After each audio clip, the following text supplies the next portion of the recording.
profit kunang zao.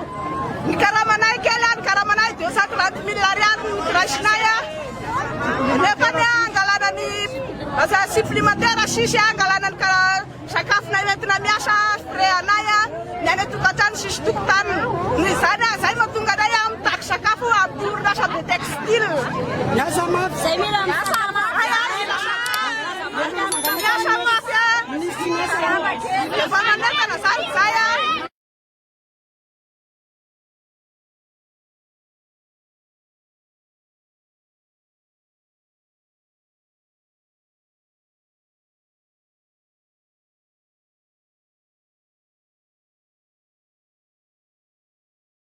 Ao anatin'ny izany daholo izay rehetrarehetra izay menakafo dia mila misakafo amin'izay ve fa ela loatra izay. Le karamanay kely